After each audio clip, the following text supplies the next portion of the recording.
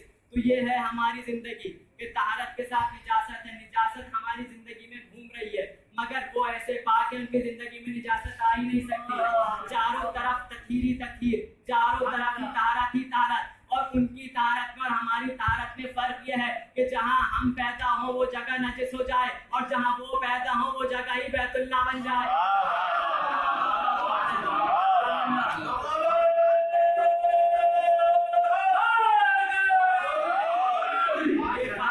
ان کی طہارت میں اور ہماری طہارت میں. اور کیا فرق ہے؟ انسان جب دنیا میں آیا تو نجس آیا, دنیا سے گیا تو نجس, اور دنیا سے جانے کے بعد نجس ہوا. تو ایسا اگر کسی نے اسے مس کر لیا تو اسے مس میت واجب ہو جائے گا, اسے مس میت کرنا پڑے گا. یعنی انسان آیا تو نجس, گیا تو نجس. مگر آل محمد کی بات ایسی ہے کہ وہ آئے ہیں تو کعبے میں آئے ہیں, گئے ہیں تو مسجد سے گئے ہیں.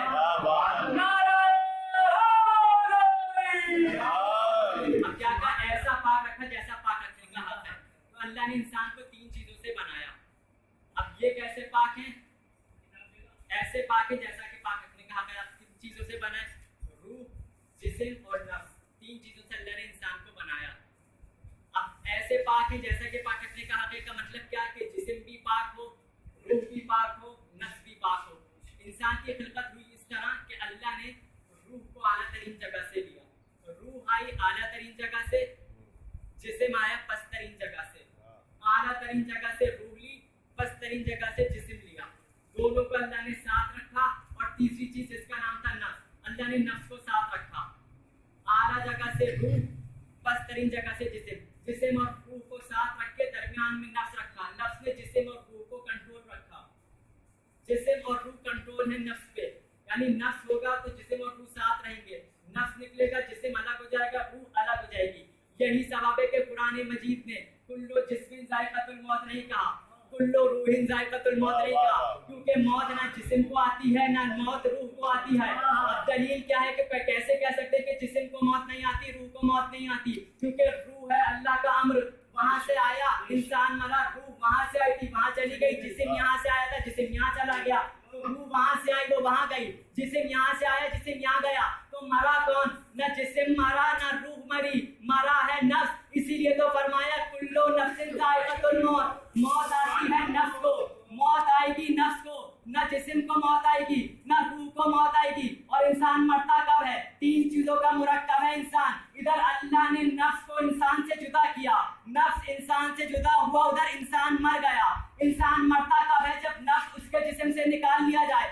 جب انسان کو نفس سے جدا کر دیا جائے تو انسان مر جاتا ہے, یعنی نفس جدا ہوگا تو انسان مر جائے گا.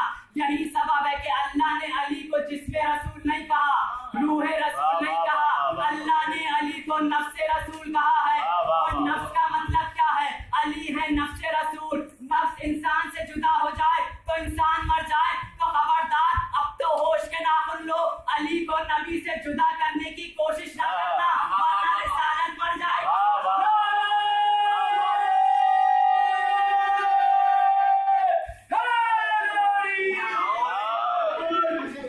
تو یہ 3 چیزیں ہیں, جسم, روح, نفس. ایسا پاک جیسے یہ پاک ہوں. اب دلیل کیا ہے؟ اب روح, جسم اور نفس, ان کے ایسے پاک ہیں جیسا پاک رکھنے کا حق ہے. اور اس کی دلیل پیش کروں, کیا دلیل ہے؟ اور دلیل بڑی کمال کی دلیل ہے کہ حکم آیا خدا کا, جتنے دروازے مسجد کی طرف کھلتے ہیں سارے دروازے بند کرا دیے جائیں. اور وہ دروازہ, ایک دروازہ ہے جو مسجد کی طرف کھلے گا, وہ دروازہ ہے مولا علی و جناب سیدہ کا. ان کا دروازہ کھلوایا مسجد کی طرف, باقی سارے دروازے کرا دیے بند. تو ان کا دروازہ مسجد کی طرف کھول کر رکھوانا دلیل ہے اس بات کی کہ ان کا جسم بھی پاک ہے, روح بھی پاک ہے, اور ایسے پاک جیسے پاک رکھنے کہا. تو یہ تو دلیل مل گئی جسم اور روح کے پاک ہونے کی. اب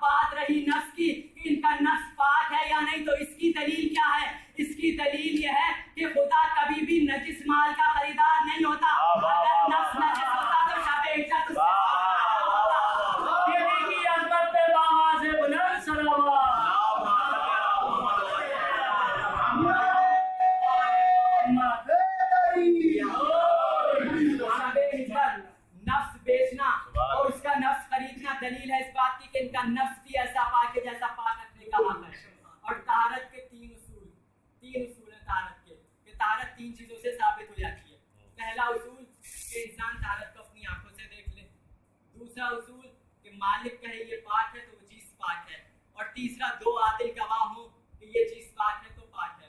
مثال کے طور پہ ایک رومال ہے وہ نجس ہے اور وہ رومال میری ملکیت میں. اب اگر کسی نے پوچھا کہ بھائی یہ رومال پاک ہے یا نجس ہے, میں نے کہا کہ یہ پاک ہے تو رومال پاک ہے, کیوں مالک کہہ دے تو پاک ہے.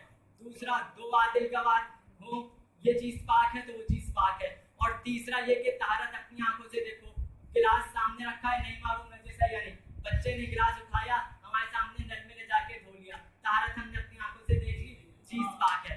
طہارت کے یہ تین اصول ہیں, ان تینوں اصولوں میں سے بھی کوئی ایک اصول بھی نظر آ جائے تو وہ چیز پاک ہو جاتی ہے. مگر آل محمد کا کمال یہ ہے کہ یہ ایک چیز پہ نہیں ہوتے. آل محمد کا کمال یہ ہے کہ تینوں اصول میں ان کی طہارت ثابت ہو رہی ہے, تینوں اصول میں آل محمد کی طہارت ثابت ہے. کس طرح سے؟ خدا نے فرمایا انما یرید اللہ, تو پہلا مالک کہہ رہا ہے یہ پاک ہے. مالک کون ہے؟ اللہ. اللہ نے کہا یہ پاک ہے تو یہ پاک ہے. اور دوسرا اصول دو عادل گواہ ہو کہ یہ پاک ہے تو پاک. اب دو گواہ کہاں سے لائیں؟ آگے تکفیر لانے والے جبرائیل, سنانے والے میرے نبی, تو دو گواہ بھی مل گئے طہارت کے اصول کے. اب تیسرا اصول رہ گیا کہ طہارت کو اپنی آنکھوں سے دیکھو, طہارت اپنی آنکھوں سے دیکھو. اور اس کی دلیل یہ ہے کہ اگر پاک نہ ہوتے تو کعبے میں پیدا نہ ہوتے. آئے محمد پر باواز بلند صلوات.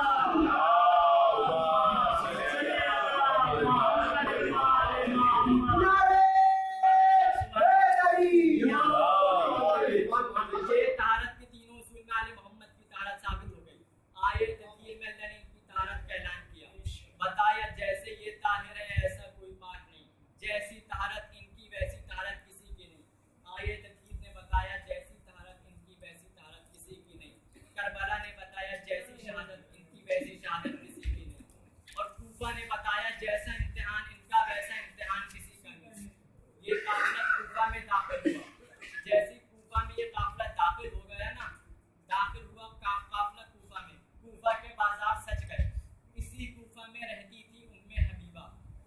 جب اس کو کسی نے بتایا نا, عورتوں نے آ کے, اے حبیبہ سنا ہے کہ کچھ قیدیوں کا قافلہ آ رہا ہے, ذرا چل کے قیدیوں کا تماشا دیکھتے ہیں. ایک مرتبہ جیسے یہ جملہ سنا نا, ایک مرتبہ کہنے لگی, اے عورتوں ہاتھ جوڑتی ہوں میں تمہارے آگے کہ میں قیدیوں کا تماشا کبھی دیکھنے نہیں جاؤں گی. فرمایا آخر وجہ کیا ہے؟ فرمایا میری آقا ذاتی زینب نے مجھے کہا تھا کہ کبھی قیدیوں کا تماشا نہ دیکھنا. ایک مرتبہ ان عورتوں نے کہا, اے حبیبہ تم نے سمجھا نہیں, یہ کچھ الگ سے قیدی نظر آ رہے ہیں, یہ وہ قیدی نہیں لگے جو تو سمجھ رہی ہے. ایک مرتبہ اوپر سے دیکھ, ایک مرتبہ جناب حبیبہ نے کھڑکی سے دیکھا. اب کیا منظر دیکھا کہ یہ کچھ عجیب سے قیدی ہیں, کہ ان قیدی میں کچھ سر ہے جو نیزے پہ بلند ہے, کچھ بیویاں ہیں جو ہماریوں پہ سوار ہیں. اور دیکھا کہ ایک چھوٹی بچی ہے جس کے رخساروں سے خون بہ رہا ہے, آنکھوں پہ نیل کے نشان ہیں. ایک مرتبہ پریشان ہو گئی, یہ قافلہ کون ہے, یہ بڑے عجیب قیدی ہیں. ایک مرتبہ اتری ہاتھوں میں سقطے کی کھجوریں لے کے, جیسے ہی پہنچی ایک مرتبہ سقطے کی کھجوریں جناب سکینہ کے سامنے پیش کی. کہا اے بی بی لگتا ہے کہ تم کئی دن سے بھوکی ہو, یہ لو کھجوریں کھا لو. ایک مرتبہ سقطے کی کھجوروں کو دیکھا, فرمایا یہ کھجوریں واپس لے جاؤ, ہم آل محمد پہ صدقہ حرام ہے, ہم صدقہ نہیں کھاتے. ایک مرتبہ جناب سکینہ نے پھوپھی اماں کو دیکھ کر کہا, اے پھوپھی اماں میں بڑی پیاسی ہوں, میں بڑی پیاسی ہوں. ایک مرتبہ حبیبہ نے یہ سنا, فرمایا میں تمہارے لیے پانی لے کے آتی ہوں. ایک مرتبہ دوڑی اور پانی کا جام لے کے آ گئی. پانی کا جام جناب سکینہ کے ہاتھ میں دیا, بی بی نے جام کو لیا اور ہونٹوں سے لگایا ہی تھا. ایک مرتبہ حبیبہ نے کہا کہ پانی پینے کے بعد میری 3 دعائیں ہیں جو پوری کر دینا. میں دعا مانگتی ہوں کہ دعا میری پوری کر دینا. میں نے سنا تھا رسول اللہ سے کہ قیدیوں کی دعا جلدی پوری ہوتی ہے. فرمایا پانی چھوڑا, کہا پہلے تو دعا بتا دے, میں تیری دعا پوری کرتی ہوں. پہلے کہا یہ پہلی دعا تو یہ ہے کہ جیسے تم یتیم ہوئی ہو ایسے میں کروں, کیسے میرے بچے کبھی یتیم نہ ہو. اور دوسری دعا یہ کہ میرا شوہر وطن سے باہر گیا ہے, دعا کرنا خیر خیریت سے وطن میں آ جائے. اور تیسری دعا یہ کہ میں ضعیف ہو چکی ہوں, میں بوڑھی ہو چکی ہوں. ہر سال میں مدینے میں زینب کی زیارت کے لیے جایا کرتی تھی, اب اتنی بوڑھی ہو گئی, بس اتنی دعا کرتے کہ اللہ اتنی زندگی دے دے کہ میں ایک مرتبہ زینب کی زیارت کر لوں مدینے جا کے. ایک مرتبہ جناب زینب نے سنا, فرمایا حبیبہ اگر تو مدینے زیارت کے لیے جائے, اگر تو